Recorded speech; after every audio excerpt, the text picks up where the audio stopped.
У папярэдніх праграмах мы папярэджвалі пра варыянты крытычнай небяспекі ў Беларусі. І, на жаль, нешта пачало спраўджвацца. Што ўвогуле цікавіць нашых людзей? Ці можа ў нас быць так, як ва ўкраіне і ў Расіі? На жаль, можа. Калі над галовамі гудуць дроны, палаюць будынкі, сноўдуюцца вайскоўцы туды-сюды, на жаль, гінуць людзі. Вось гэта можа быць менавіта сёння, калі Пуцін апынаецца прыпёртым у кут, адпаведна з эканомікай. Цэны на жыллё $2300 за квадрат, все это можа абваліцца, нават разам з гэтымі будынкамі, з гэтым жыллём. Бензіна няма. Што рэалістычна можа быць у Беларусі? У эфіры «Карані праблема», ўсіх вітаю. Вітаю студыю нашых гасцей. Гэта Яўген Красулін, гісторык, аналітык. Дзень добры. Юрас Меляшкевіч, намеснік старшыні БНФ. Дзень добры, Яўген.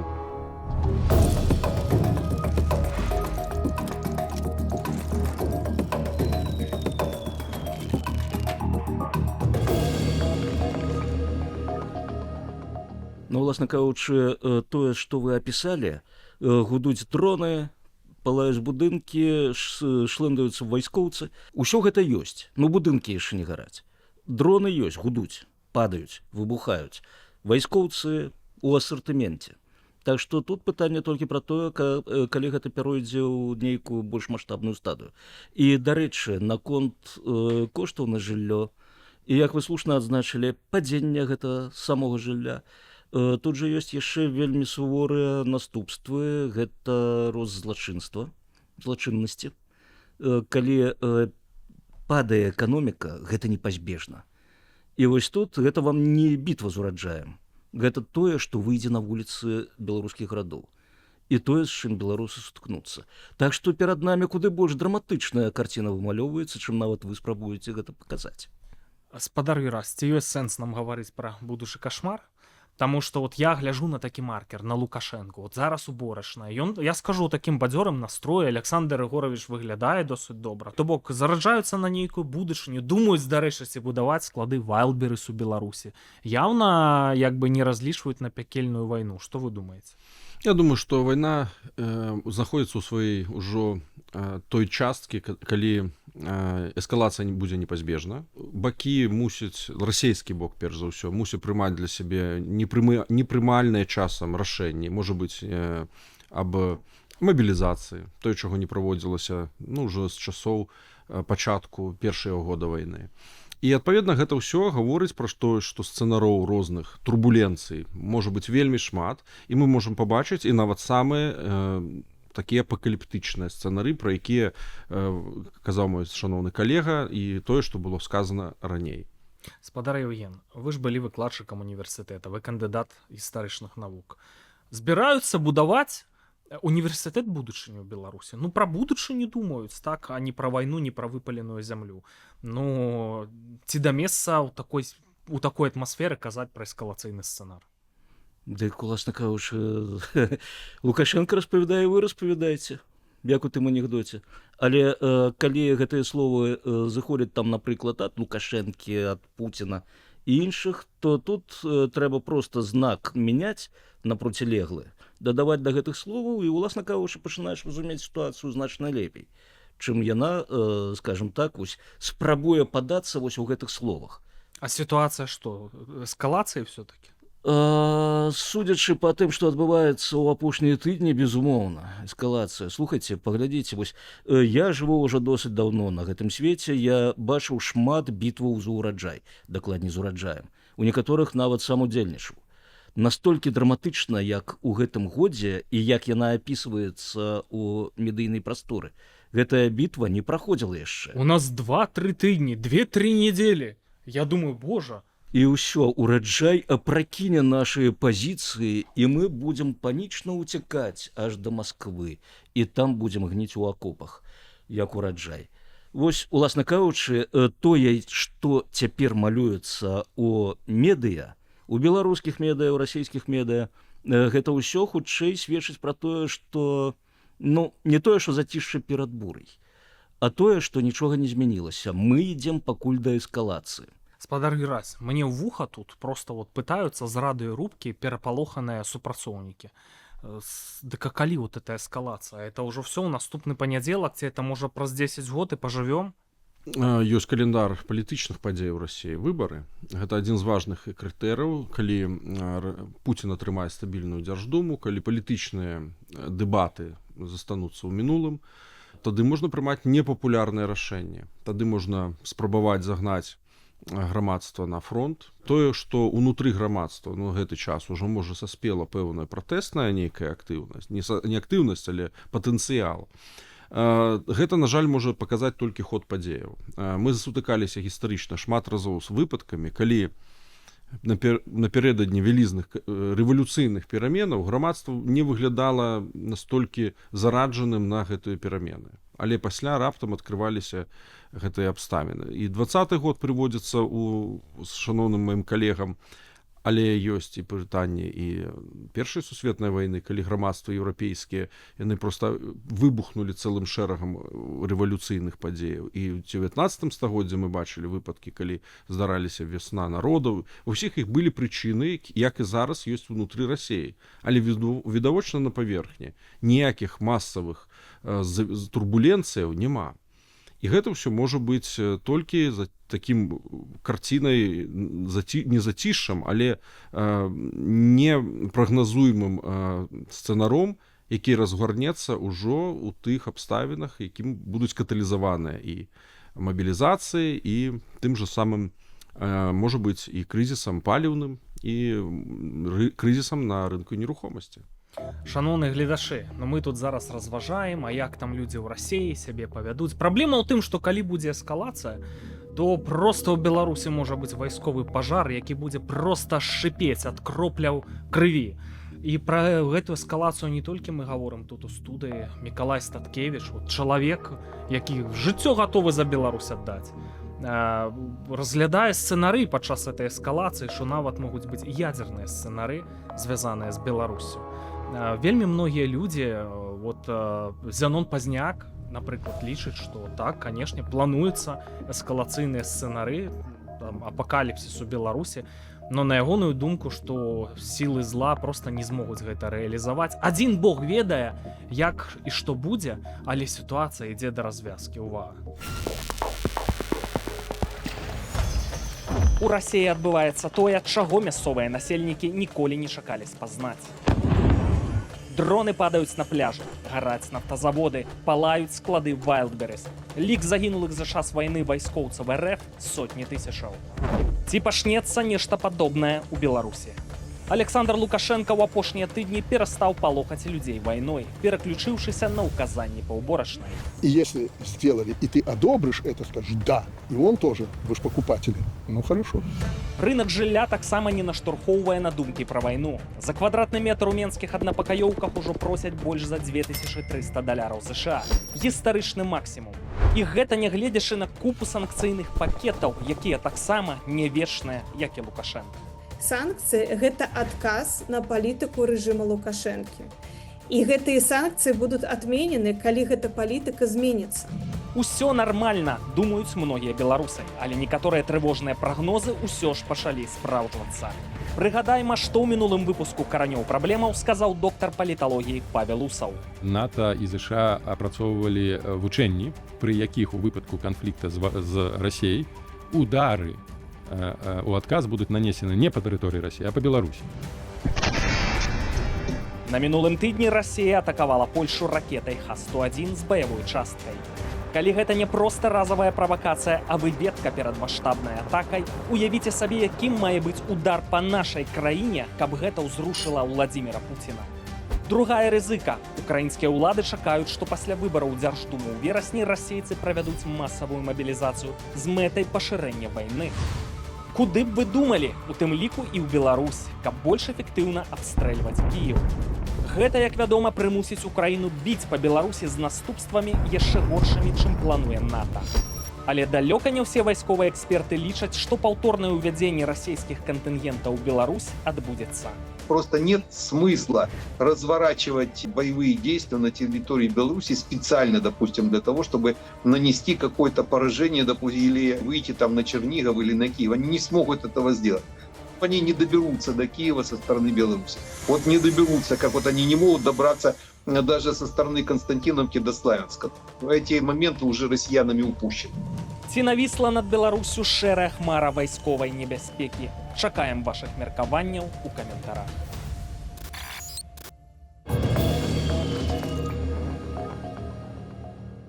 Вы ведаеце Марка Рюта? Можа быць, на нейкіх мерапрыемствах перасякаліся? Генсек НАТО. Адзін раз сустракаў яго ў Газе, там, на пляцоўцы побач з палацам. Ну, я ведаю гэтага Марка Рюта праз адно рукапацісканне. І так ужо галандзец яго апісваў, такі ўжо от канструктыўны чалавек. Глядзіце, каб ён не стаў чорным чалавекам у гісторыі Беларусі. Спадар Юрась, калі будзе эскалацыйны сцэнар удараць па Польшы? Таму што ўсё, ракета ўжо была. Вот недавно. На жаль, пачало спраўджвацца, пра што я папярэджваў у папярэдніх выпусках. Калі зараз улупяць, будзе удар у адказ па Беларусі. Прытым мы ж разумеем, не проста там адной ракетай, улупяць так, што мама дарагая, што ўсё будзе звінець, гарэць і шыпець. Удараць. З майго пункту гледжання, такая рызыка эскалацыі, ну, яна, безумоўна, мае нейкую верагоднасць, але гэта не самая вялікая верагоднасць, якая можа здарыцца. Вы думаеце? Безумоўна, таму што ёсць, з майго пункту гледжання, тыя накірункі эскалацыі, якія могуць быць для Расіі больш прывабнымі з пункту гледжання, ну, слабасці тых ці іншых вайсковых структураў, якія знаходзяцца размешчаны на тэрыторыі, там, напрыклад, краінаў прыбалтыйскага рэгіёна. Альбо можна падумаць пра нейкія дзеянні ў Балтыйскім моры, дзе ёсць, адпаведна, ну, выспы, якія могуць быць, маюць нейкае тактычнае ці стратэгічнае нават значэнне. Готланд вы маеце на ўвазе. Так, у тым ліку і гэта выспа, якая кантралюе пэўныя часткі судаходства Балтыйскага мора. І такім чынам можна падумаць пра тое, што развіццё эскалацыйнага сцэнара можа быць на розных тэатрах. Але ў любым выпадку Беларусь патрапляе ў змененую палітычную і вайскова-палітычную сітуацыю, у якой, безумоўна, што на нас будзе аказана, на Беларусь будзе аказана дадатковы ціск, і я не здзіўлюся, калі это будзе так у тым ліку і ваенны адказ на расійскія планы па пашырэнню гэтага вайсковага тэатру. Ну, то есть вы зараз так дыпламатычна гаварылі, калі пачнецца... Адказ можа быць, безумоўна, таму што Беларусь з'яўляецца, мы не забываем тое, што Беларусь з'яўляецца хаўруснікам Расіі і суагрэсарам у вайне. Просто мяне вельмі шакіравала, як от ваенны чалавек з Украіны, які воеваў, от пра Беларусь гаварыў, кажа, што калі раптам увядуць там кантынгенты паўторна ў Беларусь, і калі раптам на Чарнігаўскую вобласць пашло, а пра это больш і больш размоў, не проста так Залужны туды ездзіў. Ну, карацей, уцягнуць зараз Беларусь, і украінцы вымушаныя будуць там ударыць. І ён кажа, што могуць быць такія наступствы, ну, проста лінія фронта ў Беларусі, проста вайна, і украінцам няма куды падзецца. І яны разумеюць, што это расейцы, ну, вот все, расцягнуць, пашыраць вайну. Но я гутарыў з такім вот яшчэ вайсковым каментатарам Романам Светанам, от ён перакананы, будзе мабілізацыя, ну все, позна піць баржомі. Час сышоў ціснуць з Беларусі. Хутчэй за ўсё будуць умацоўваць запарожскі накірунак, там вот на Донбасе, а Беларусь, па ідэі, не павінна быць вайны. А як вам здаецца, нам варта тут супакойвацца ці не? На мой погляд, пагрозы з боку Беларусі ва ўкраінскім кірунку сапраўды цяпер, ну, скажем, я б даў мінімальныя балы на такую імавернасць. Бо ўсё ж таки Беларусь, яна згубіла пасля 22-го году вось гэты вельмі істотны фактар блізкасці і нечаканасці для Украіны. Затое яна не згубіла гэты фактар у дачынення да той жа Польшчы, а галоўнае для краінаў Балты. Вось чамусьці так прайшло для нас вельмі далёкім фонам паведамлення пра тое, што Латвія планавала ж зачыніць цалкам трафік цераз беларускую мяжу. На П, это вот пераезд. Так. І яны спынілі, дарэчы, закрылі это пераезд. А потым не. А потым яны адмовіліся так ад гэтага. Гэта ж не на пустым месцы адбываецца. Гэта адбываецца на фоне ўсё тых жа гібрыдных атакаў вось гэтых незаконных мігрантаў нелегальных на мяжу еўрапейскага звязу. Зноў Ксюта нас усіх уразіла, там як такое можа быць, ну ё-маё. А вось тое, што з Беларусі дагэтуль пруць на тэрыторыю краінаў Балты гэтыя незаконныя мігранты, чамусьці на гэта не зважаюць. Зноўку, вось няма перакіду расійскіх кантынгентаў на тэрыторыю Беларусі. но ёсць прыезд тых жа умоўных пакістанцаў, узбекаў. Пад гэтым прыкрыццём можна, уласна кажучы, праварочваць розныя варыянты падзеяў, так, перамяшчэння Тым больш, што насельнікі РФ там ну розныя там прадстаўнікі, якія могуць падобна выглядаць. Асноўнае спадзяванне і Пуціна, ну і Лукашэнкі, прышпіленага да яго, гэта палітычныя пертурбацыі ў краінах развязу.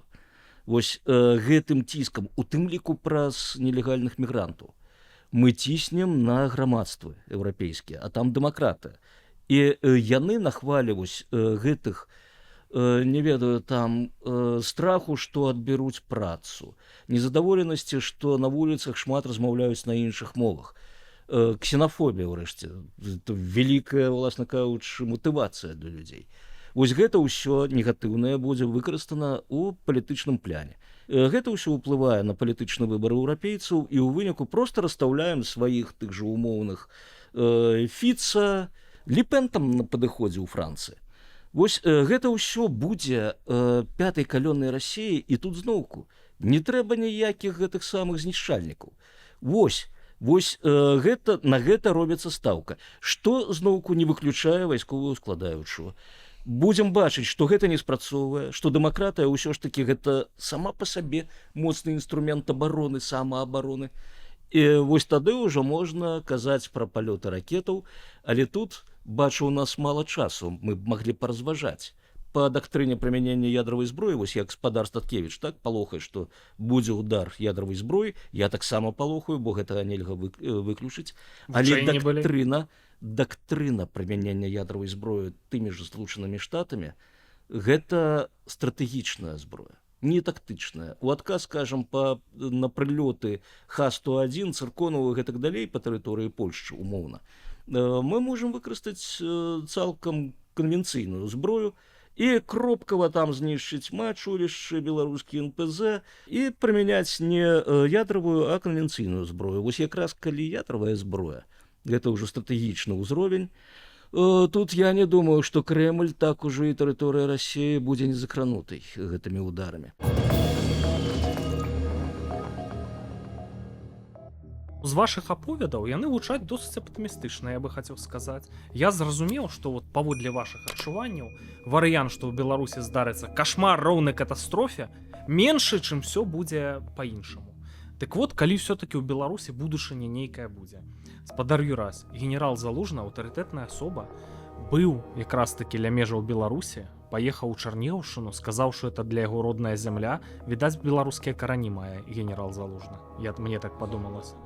Но ён выказаўся пра НАТО, што Украіна ніколі не будзе ў НАТО. Украіна, якая столькі год ваюе, столькі загінула людзей, шчыт проста для краінаў НАТО ў Еўропе, ратуе іх. Некаторыя абнаглелі краіны, прабачце. Там выдзялялі дапамогу на сябе аж па сутнасці. Всё ж украінскімі рукамі рабілася, капейкі. Украінцы всю справу зрабілі, ніхто не верыў.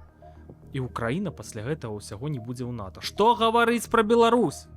У самым лепшым выпадку у нас будзе люфт часу маленькі, каб далучыцца да нейкіх бяспекавых хаўрусаў, неяк скансалідавацца, аб'яднацца і перастрахавацца ад новых нападаў, калі там Расія ачомаецца.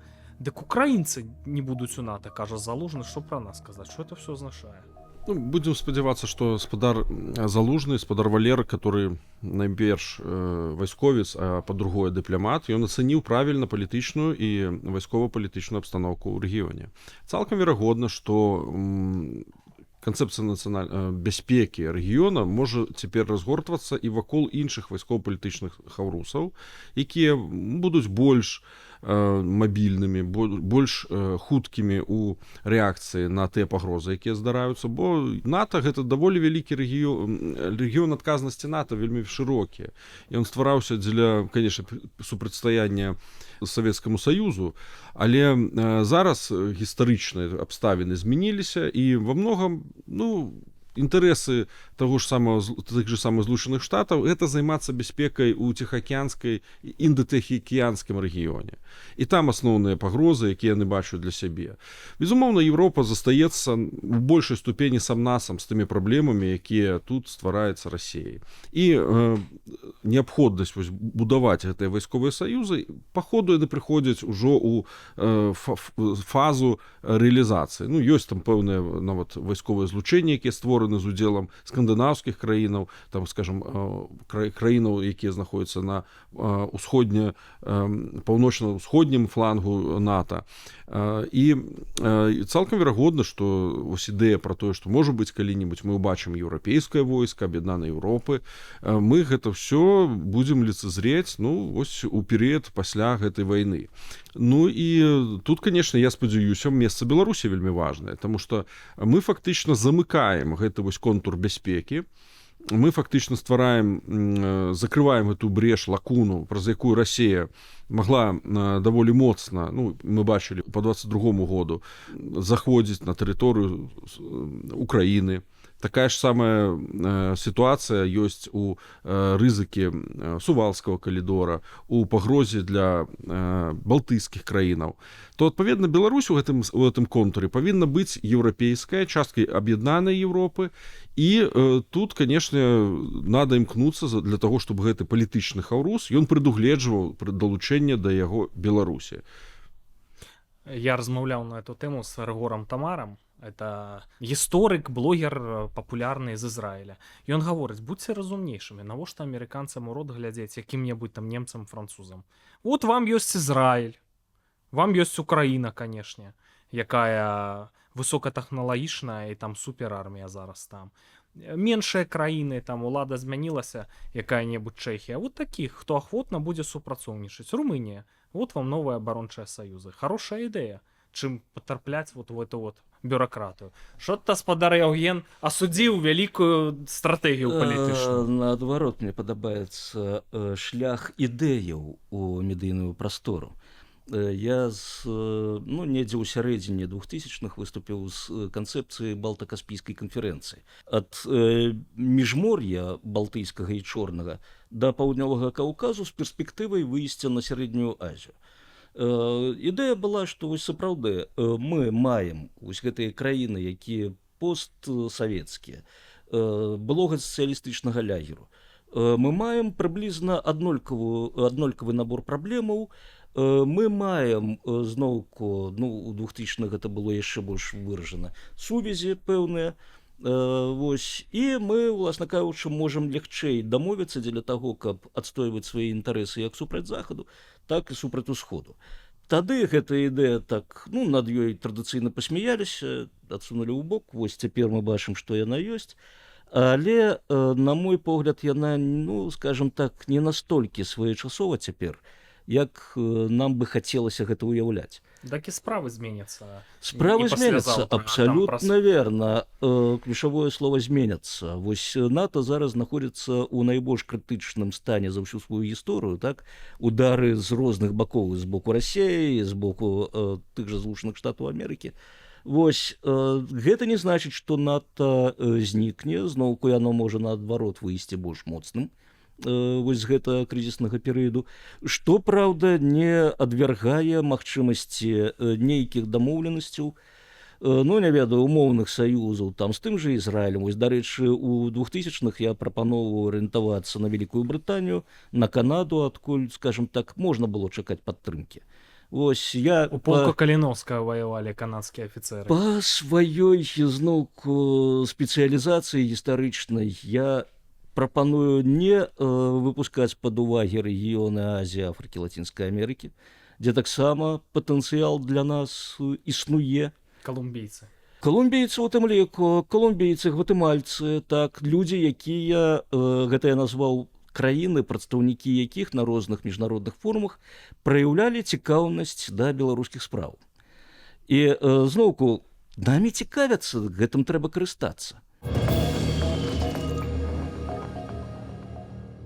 Мы ж бярэм цяпер толькі вось гэтую, скажем так, вайсковую сферу, так? А тут жа ёсць маса іншых фактараў, якія проста вось у калейцы, у чарзе стаяць дзеля таго, каб зрабіць жыццё беларусаў у Беларусі і не толькі ў Беларусі катастрафічным. І гэта я ўжо казаў, гэта эканамічныя праблемы, дакладней тое, што цягнуць за сабой эканамічныя праблемы. Гэта крымінал, будзе жах, 90-е гады пададуцца нам проста раем у параўнанні з тым, што нас можа чакаць. Далей, гэта міграцыя. Міграцыя ў першую чаргу з тэрыторыі Беларусі. Вось я гляджу, як некаторыя палітыкі радасна кажуць: ой, давайте, вось, а хай беларусы паедуць в Украіну пасля завяршэння вайны, дапамогуць яе аднаўляць, будуць там вучыцца, а хай беларусы паедуць у Еўропу. Ну тут агітаваць нікога не трэба, з нізкага старту шмат хто, калі будзе магчымасць, і рване, што застанецца ў Беларусі. Да, у тым-то і справа. Хто там будзе? Нам трэба падымаць эканоміку, і яна патрабуе вялікія чалавечыя рэсурсы. Выбачаюся за гэты тэрмін рэсурсы.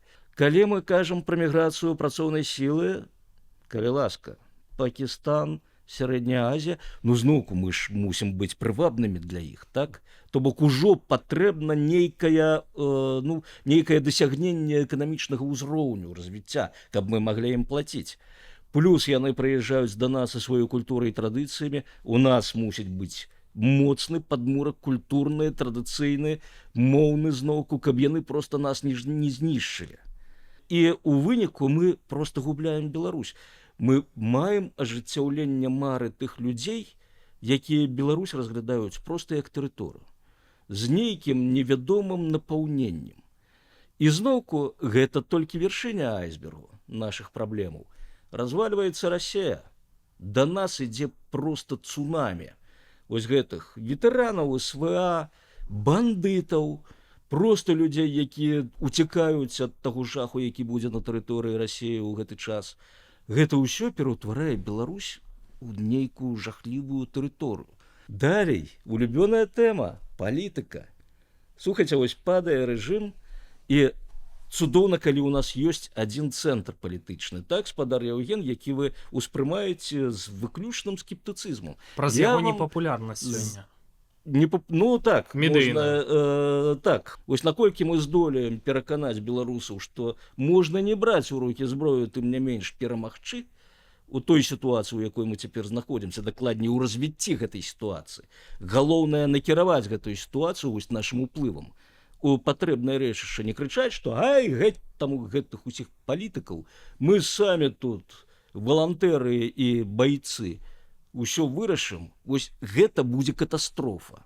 Гэта будзе найгоршы сцэнар развіцця падзеяў, калі мы так скажам. Нашае спадзяванне ў тым, што мы захаваем нейкі палітычны цэнтр з нашай лаяльнасцю яму. Ваша усмешка выглядае проста жахліва у гэтай сітуацыі. Вось. І таму Вы просто паўтараеце ўжо ў чарговы раз. Так, канечне, бо дзеля таго, каб да аўдыторыі дайшло, трэба паўтарыць 5, 7, 9, лепш 23 разы. Вось гэта, уласна кажучы, закон данесення інфармацыі да аўдыторыі. Таму я буду гэта ўвесь час паўтараць. Гэта мой уплыў на будучыню. Бо я хачу ўсё ж такі, каб у Беларусі былі пазітыўныя перамены і каб яны прайшлі мірным шляхам. Бо як толькі яны заходзяць з мірнага шляху, ўсё, трындзец, ніякіх пазітыўных пераменаў не будзе. Ну бачыце, калі улупяць па краінах НАТО ў Еўропе зараз, не дай бог, і адказ па Беларусі, ну вы ўжо не... Всё, канфігурацыя цалкам зменіцца. Наша задача, каб былі аптымістычныя нейкія варыянты будучыні, не дапусціць да сілавога сцэнару, у тым ліку не дапусціць, каб лупанулі. Ну а калі лупануць, там ужо трэба будзе зусім іншымі справамі займацца. Тады ўжо так трэба, ну ў любым выпадку трэба, каб у беларускіх дэмакратычных сілаў былі нейкія паліцэйскія сілы. Быў зноўку вось гэты ўплыў на беларускую паліцыю і пажадана беларускую армію, каб іх таксама выкарыстоўваць дзеля таго, каб не дапусціць развіцця падзеяў у Беларусі па горшых сцэнарах. А для гэтага, пан Яўген, як бы вам гэта не было цяжка слухаць, патрэбен палітычны цэнтр. Мы не можам спадзявацца на штосьці станоўчае, калі ў нас будзе некалькі вось такіх цэнтраў, якія будуць крычаць «Я, не я, я». Вось. І вось тады у нас будзе штосьці пазітыўнае, калі будзе адзіны палітычны цэнтр і будуць усе ведаць, у тым ліку сілавыя структуры, каму падпарадкоўвацца. Каб не было больш балюча жыць на гэтым свеце. А можа быць, гэты новы палітычны цэнтр сфармуецца ўнутры Беларусі? Цікавае ваше меркаванне. Качанова і Кубракоў. О, А можа быць, дуумвірат. можа быць, сябе праявяць нейкія іншыя людзі, якія сёння, пра якіх мы проста не ведаем, якія маскіруюцца. Спадар Юрась, ну каб гаварыць пра нейкія там уплыў нейкіх палітычных цэнтраў на Беларусь, трэба, каб некуды Лукашенко дзеўся рэальна, так? А ён сёння прывязаны да Пуціна, а Пуцін сабраўся ісці да канца. Ну вот я все-таки про Лукашенко хочу у вас пытаться. Было у яго два сябры. Значыцца, адзін Муаммар Каддафі, дыктатар Лівіі, сусветна вядомая асоба, другі Саддам Хусейн. Значыцца, Муаммар Каддафі, ён пагарэў, я вот вывучаў інфармацыю, там на міжнародным тэрарызме, на бескампрамісных рэпрэсіях, на канфрантацыі з Захадам, на зброі масавага знішчэння. Там жа ж збіраўся распрацоўваць ядзерную зброю. Скончылася, што мы ведаем, што з ім здарылася ў 2011 годзе. Жудасная карцінка, а быў такі магутны лідар. Саддам Хусейн таксама пагарэў на войнах, на генацыдзе.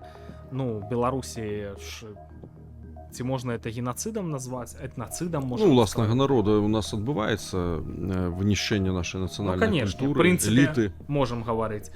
На канфрантацыі з Захадам терроризм, ну вот это закидывание мигрантов, вот, а так само, элемент так, дестабилизации, да? Элемент гибридной войны.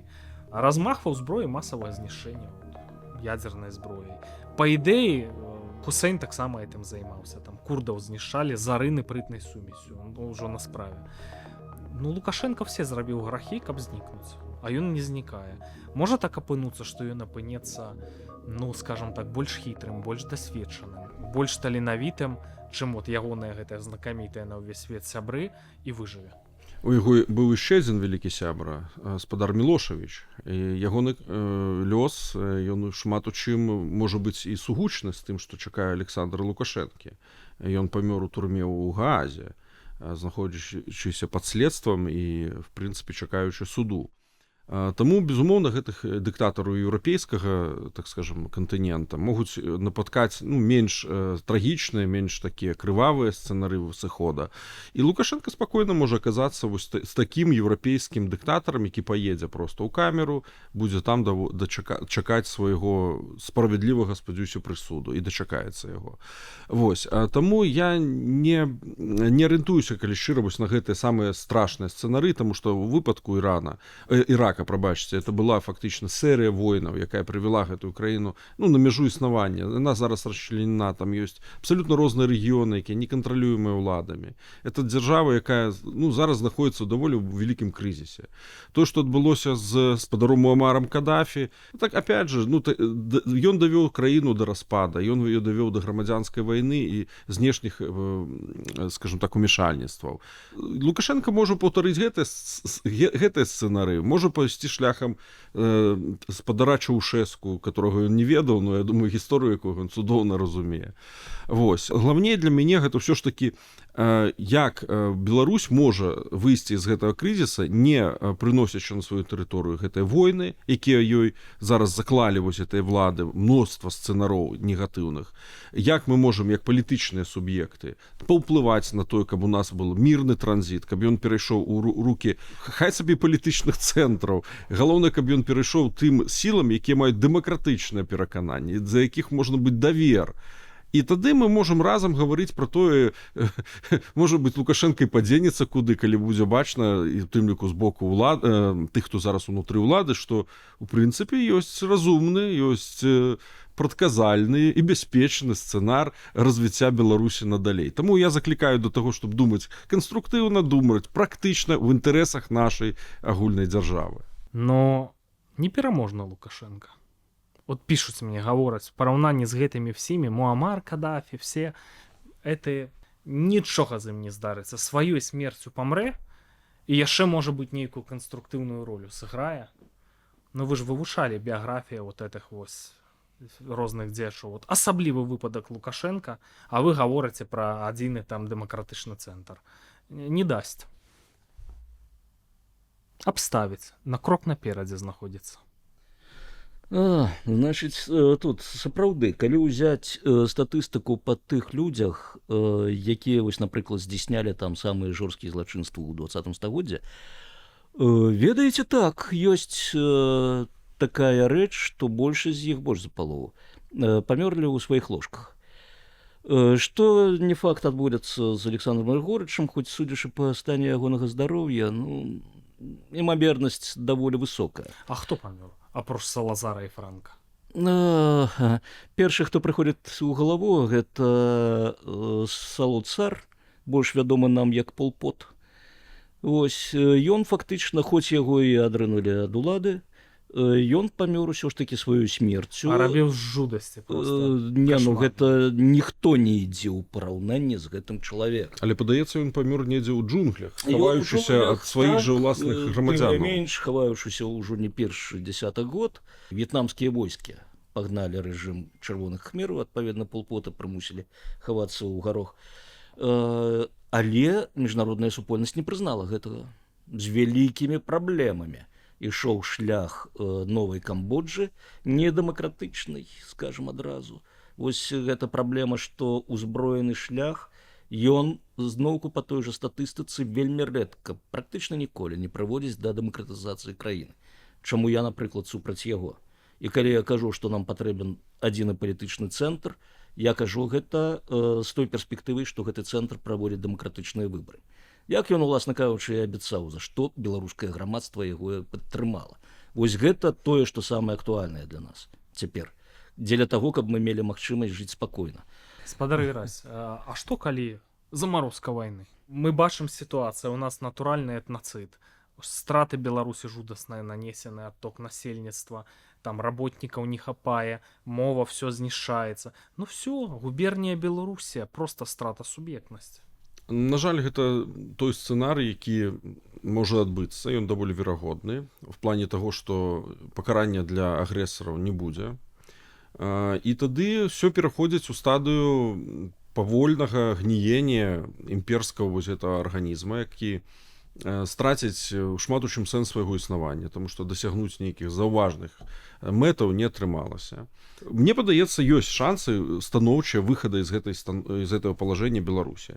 Таму што у нас перспектыва стаць часткай Еўропы ці далучыцца да нейкіх еўрапейскіх працэсаў у такіх абставінах будзе значна большая, чым у гэтай Расіі, якая будзе наваднена людзьмі з ресентиментам, з рознымі імперскімі дэвіантнымі ідэалогіямі, з тымі людзьмі, якія прывязуць з сабой вайсковы траўматычны досвед у Расію і будуць яе фактычна спрабаваць пад свае погляды, погляд на свет перафарматаваць. Такім чынам, я думаю, беларусы не вельмі захочуць жыць у той палітычнай рэальнасці, што будзе прапаноўваць тая вось Расія будучыні, якая будзе насамрэч Расіяй мінулага, прычым самых цёмных этапаў гэтай краіны.